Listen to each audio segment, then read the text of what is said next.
All right, so let's move on to the my worst of here list, my top 10 worst films of 2017. Now I didn't see that many terrible movies. I know there's probably some on the list that probably wouldn't be worthy of someone else's worst of, but I mean these are some of the crappy movies I saw. So number 10, Rough Night. That is a film starring Ilana Glazer, Scarlett Johansson, Zoe Kravitz. It's a kind of one of those all female comedies. Oh my god, this was painfully unfunny. I chuckled maybe like a total of 2-3 times in this entire film. So it's a lesser Girls' Night? You mean Girls Trip? Girls Trip, sorry, yeah, you're right. Yeah, Girls Trip is miles better than this. I mean, by way better than this. I thought this was just painfully unfunny. None of the stuff really worked. Because it all deals with them killing this stripper, the stripper guy at the bachelor party, and them trying to do that. And the tonally of this movie, it just bounces around. From one minute they're freaking out about the dead body, another minute they're joking about it. I mean, under the right kind of direction and writing, this could have worked. It sounds like a Coen Brothers movie. It could have been if you got somebody who could smartly do it and write it. Like, it sounds like that should have started off as like a by the numbers kind of girls' night out movie, and then it turned into something really weird about once that dead body happens. Yeah, I mean, it could have been, interesting. It feels like they had that concept and didn't know where to go with it. And then the last kind of 20 minutes, it was like, what the hell is this? And I'm like, this kind of criminal aspect comes into it. I'm like, this is so stupid. I watched this movie at home and it made me want to leave my house. Number 9 is Triple X Return of Xander Cage. I saw this. I mean, it is not funny enough to be a parody, but it's not a good enough action movie to work on that level either. Wait, is this the Triple X franchise? Yeah, it's Vin Diesel returning as the Triple X character, Xander Cage, and I think it's like I said, it doesn't work on an action movie level either, because this is like an action movie from like the early 2000s when the first Triple X was made. I think that the whole concept of this grown adult man still talking about him riding skateboards and doing extreme sports and all this, I'm like, this kind of extreme sports, like that fascination with that kind of ran out in the early 2000s. Like nobody really cares about that stuff really anymore like that. So I thought that was really dumb. I thought the only really good elements of the movie with Donnie Yen, I thought he did a good job. I mean, Donnie Yen is great. I mean, his action scenes are fun to watch. The whole team he assembles to stop this threat, which is kind of this over convoluted plot for no reason, which is unnecessary. I mean, that's really ridiculous. The only useful person in the whole group he assembles is Ruby Rose, who's a sniper. The other 2 people he recruits is, like, swear to God, no joke, is a DJ. He's a DJ, and his whole quality is like he can make people have fun. And then you have the dude who plays the Hound from Game of Thrones. He's in this movie. He's just basically a crash test dummy. I don't know, he crashes cars, so it's like, why the hell would you need this dude in your team at all? Yeah, I mean, you can maybe like it and enjoy it on a cheesy level, but other than that, I don't think it's really that good. You have also my number 8 here. I'm gonna go with Kingsman 2: The Golden Circle. Kingsman 2 is one of those sequels that make you kind of regret ever liking the first one. Kind of just makes you reflect on the first one, like, well, what did I ever like about this movie? The whole idea with the statesmen, the American counterparts to the Kingsmen, that sounded like a really good idea. Again, you get some really good actors in here. You get Halle Berry, you get Channing Tatum, Jeff Bridges. Jeff Bridges is basically doing Jeff Bridges, his Southern kind of accent thing. Sometimes that can work to good effect. Other times it can come up as cartoonish. This time it came up as cartoonish. I thought that Channing Tatum, if you're looking for him in this movie, he's barely in it. He's in the movie for a total of 5 minutes. Halle Berry's barely used in the film. And when they actually visit the statesmen, it just feels just so stupid and so lame. And I mean, they took that whole concept of like, okay, let's return to the fun idea of spy movies and kind of just ruined it.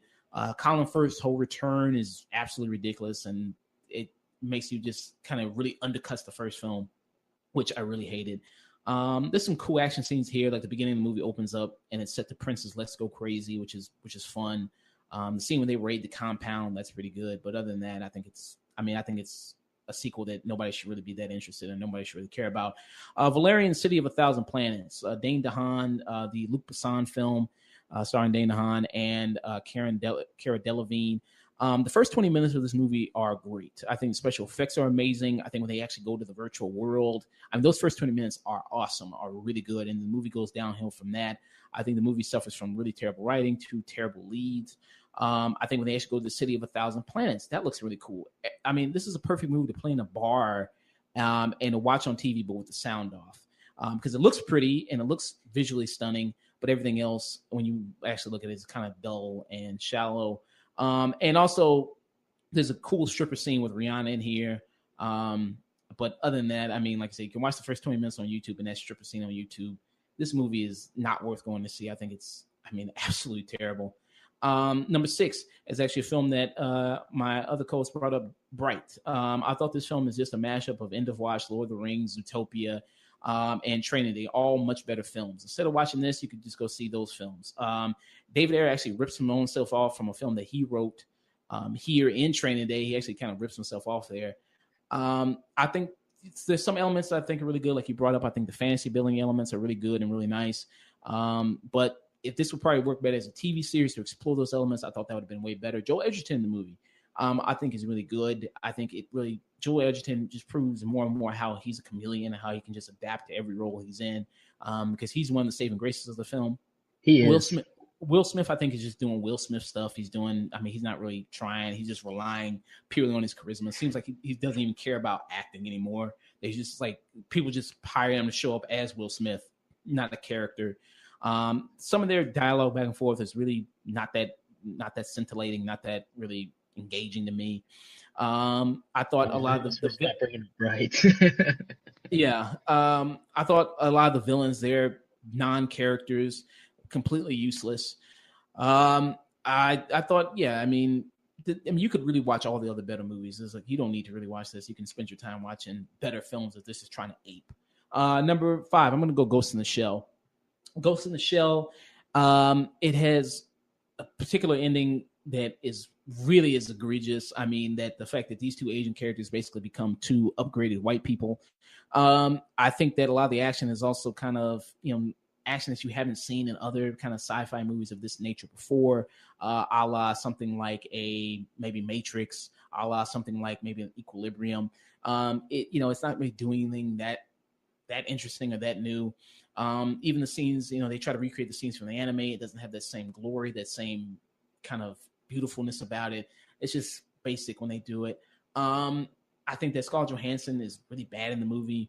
I think, she is kind of a difficult role playing character that has this human brain with this, this android body and trying to portray somebody who is trying to, be this robotic person, but has all this human kind of nature about them as well, which can be a struggle. But I don't think she really did a good job in this at all. And that's why it's my number 5. Number 4, Death Note. I thought Death Note was another terrible American anime adaptation. I thought it was terribly acted. I thought it had an absolutely terrible script that was really laughable. I thought the main lead, the person who played Kira, I thought he was god-awful, beginning and annoying, and this brat that I just wanted to slap across the face every chance to get. The whole just idea of the Death Note and where it comes from, I thought was, it's fine. I thought that was handled well. I thought William Dafoe as Ryuk, I thought he did a good job. I think he's one of the only really great things about the film that I like. Keith Stanfield really disappointed me. I was kind of looking forward to his portrayal as L, and he kind of just portrays him as somebody who's just kind of this kind of weird guy, not really this brilliant genius. You don't really get that sense. And it has this really stupid ending that's absolutely ridiculous.